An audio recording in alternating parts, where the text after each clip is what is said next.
Hey guys, and welcome back to another video. In this video we'll be doing a strategy talk around the loop or not loop strategy, more in so about the 30 green dots or a purposeful red dot to start the season. That usually is talking with regards to the R3, but I've also seen some other strategies about a looping DPP player in the utility spot for fantasy. We will touch on it a little bit for SuperCoach, but I feel like SuperCoach is a little bit slightly different strategy. But then again, there's also a different strategy in all because of the opening round and the added effects that has. But anyway, let's just jump into the video here.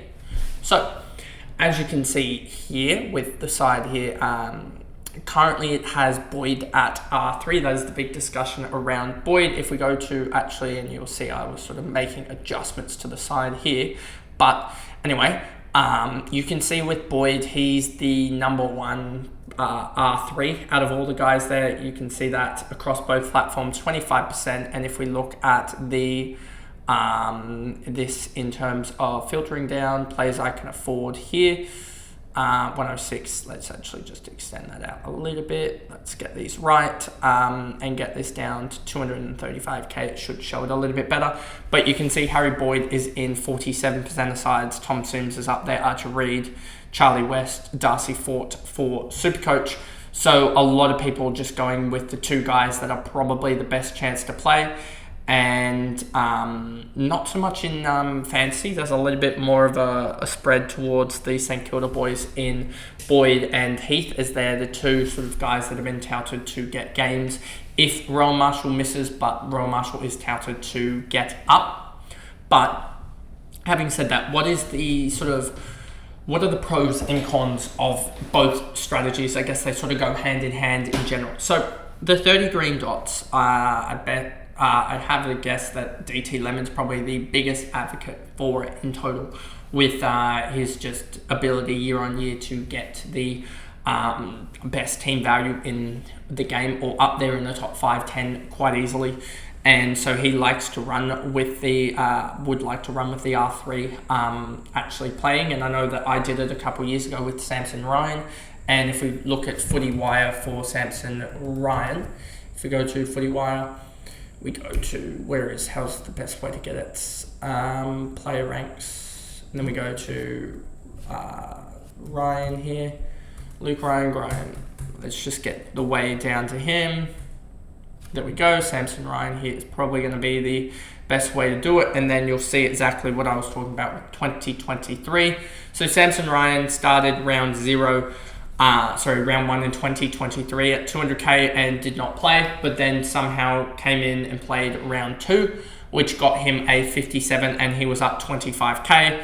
He had a stinker the next round, went up only 15k, and then had a couple of really good, decent enough games, and then really had, I think, a prolonged period as the actual ruckman, and got his way somehow up to 450k and then up to 470. And I think it was around about this time here where I started to consider trading him out. Had a little bit of problems trading him out, but I had gained already 250k from that, and basically just traded him down to, I don't know who I exactly traded him down to, but would have been probably a West Coast ruck or something along the lines of that, maybe a Fremantle ruck or something like that. That was already injured or something that would enable me to get that 250k, get that looping option that mostly plays on the Sunday after that, because we know later on in rounds that the that 440 sort of slot is, or 430 slot is very good slot for the Western Australian sides. They generally play quite a lot of games on the Sunday, especially later on in the season. So when you have to have that extra game because they don't play as many Thursday night games, that's when they usually play the Western Australian sides. So that's why he was such a good option in 2023, because he gained that 250k, and that 250k allowed us, or allowed me in particular, to finish the side. It was up and around the buys especially as well. So when you, I probably did it 1 week too, one or 2 weeks too late. Probably should have done it in round 10 or so, or round 11, when probably round 10, given that it would have been pre-buy, would have loaded me prior to the buy itself. with cash to be able to make that maneuver. But that's something that you're looking at in terms of the R3 itself, is this type of guy here that for the first 8, 9, 10 weeks, he's putting up 30, 40, and then a couple of spike scores, because a couple of spike scores can get him up to that 450, where you're gaining 200k out of it and getting that looper guy. And then after 10 weeks, you're effectively in the same, you've made 200k from one trade, and you've then got the same advantage as everyone else that has the guy that's just the dead loop throughout the buy, while going into the buys and stuff like that. So you're only really out of it for, you're out of the VC loop for 1, 2, 3, 4, 5, well, what's that, 8, 9 rounds.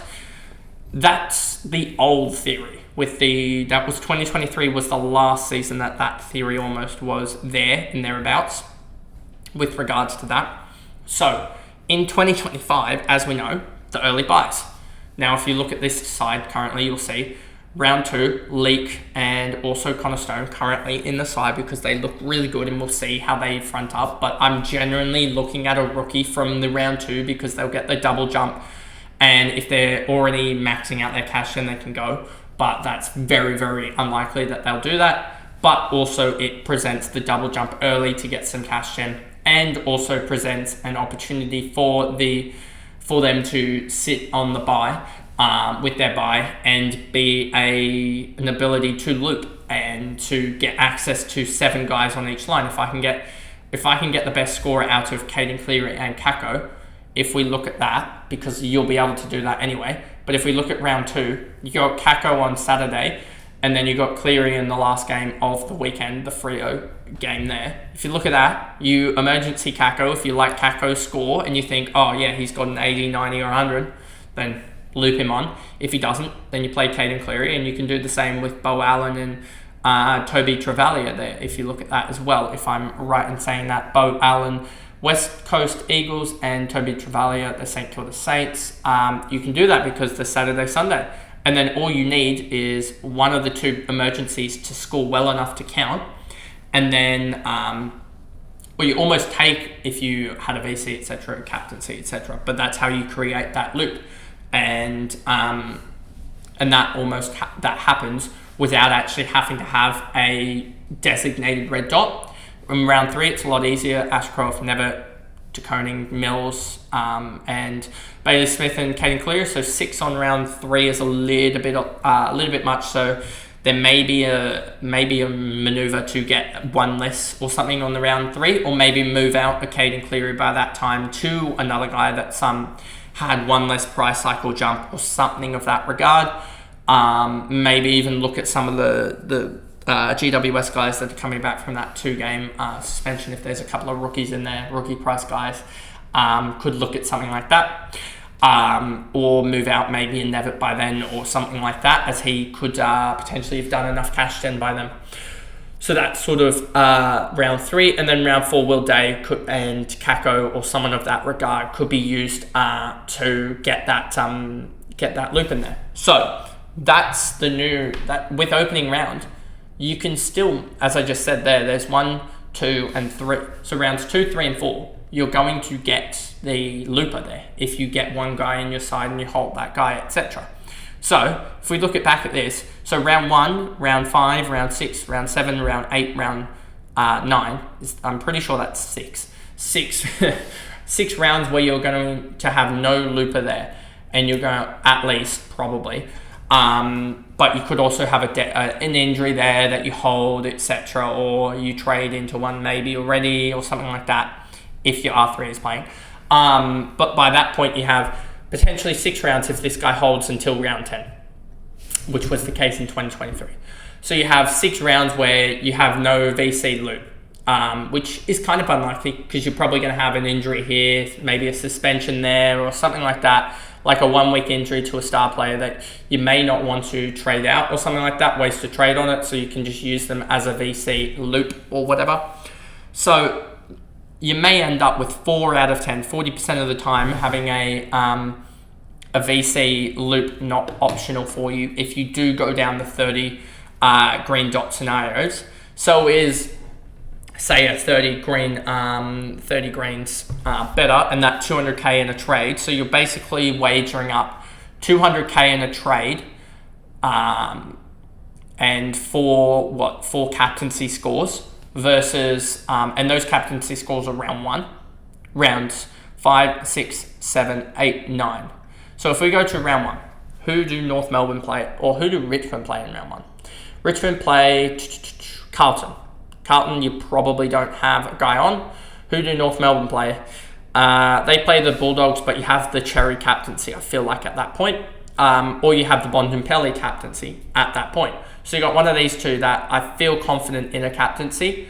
You also have Brayshaw, which against Geelong is pretty good. Round 2, 3, 4, you've got the buys, and then you've got Brayshaw at Richmond. Then in round 6, if we look at who plays in round 6, you've got Gold Coast, that's not good, or not anyone. In round 6, they play Carlton, that's not anyone. Who do West Coast play? Do I have any West Coast players? Yep. In round 6, they play Essendon. So maybe you look at an upgrade target then to get to an Essendon player if you're looking at my squad. Round 7, they play Port Adelaide. Port Adelaide, you could have someone there. You could even just look at the safety of a Sheasel or who does Mills play in round 6 and round 7. Port Adelaide and Gold Coast, that's not the best. But he does play Collingwood, which could be an interesting one. So round 7 we talked about with Port Adelaide playing Tristan Cherry. I don't remember what he scored last year against Port Adelaide, but feels like that should be a good matchup. In round 7, the original captaincy options in Brayshaw plays Adelaide. That feels like a good matchup. And round 7, Bont plays the Giants, which is an awkward matchup. Then you go to round 8. Who do West Coast play in round 8? You have Melbourne. Melbourne, potentially Clayton Oliver also becomes into this discussion. And just for those listening along, I just looked at the fixture, and Clayton Oliver, if he's back to his 120 best, he solves all those problems that I was just mentioning, as he has Richmond in round 7 and the Eagles in round 8. And then you're looking at round 9 fixtures. Round 9, who do they? Round 9, you've got Richmond against West Coast. I don't expect West Coast to tag, so then Timmy Taranto probably goes loose. In round 9 as well, you have Brayshaw against Collingwood, and in round 9, you have Bont against the Gold Coast Suns, which he could run right. And suddenly, you're just looking at that going, I've probably got a captaincy score in 3 out of the 4 games anyway. Like, I've got the best matchup in 3 out of the 4 games anyway. Suddenly, you're looking at that going, so I feel like I'm realistically risking it. 200k for one trade, which I feel like a trade's worth about 100k. So you're making about 100k for one captaincy score effectively. Is 100k worth 30 potentially points, 30, 40 points, which is like an 80 versus 110? Is that really worth it? I tend to side with the sort of 100 extra k, because that 100k could be critical when we talk about this F6 scenario in future, because after round 10 and 11, you may be able to get that extra upgrade quicker, and that 30 points, if you're thinking about it, if you can get that extra upgrade 4, 5 rounds earlier, that's probably 10, 15, 20 points per round for 5 extra rounds, and there you go, there's the 100 points that you've, that's that 30-point buffer that they had for that extra loop player is suddenly gone, and you make up 70 points. That's a massive hypothetical if Clayton Oliver does go for bang and you have the reliability of all the other captaincy options. But if you get your captaincy options right and you pick a captaincy option throughout for the first, or at least a captaincy option on those games that you're not going to have a looper, and that's saying something, that's already under the assumption that Harry Boyd's playing. But using Tristan Cherry, Bont, Brayshaw, Taranto, and Oliver, you've already made enough to, you've already got enough captaincy options, and that's before considering Sheasel, Callum Mills, etc. You've already got enough captaincy options there to cover off and play against the worst sides. Like if we just look at West Coast, I know that they'll be better, but you got Freo, Hawthorn, Melbourne, and also Richmond, but Richmond has, etc., the easy matchups usually. So you already got teams from those couple of sides there in round 1. If we go to North Melbourne as well, you've got the Bulldogs covering you off on those games. You got as well as no one else there, so you got the Bulldogs, and then if we go to who's also going to be a horrific side, you got Richmond, you have Melbourne, and then you've also got the Eagles, but they sort of play each other, and then you've got North in round 10, etc. You should have the loop by then. And then if we look at the ruck matchups for Cherry, you've got the Bulldogs, that's a good ruck matchup. Round 5, tough. Round 6, depending on what happens there, but I feel like it would be an easier matchup with TDK. Round 7 should be all right. Round 8, depending on matchup, and then round 9, depending on Oscar McInerney's fitness. So suddenly already you're looking at each guy covering 1 or 2 weeks, and that just covers you across the board for what you need out of it. And that's why I think the 30 green dots is a lot better than the captaincy loophole that some people are going for.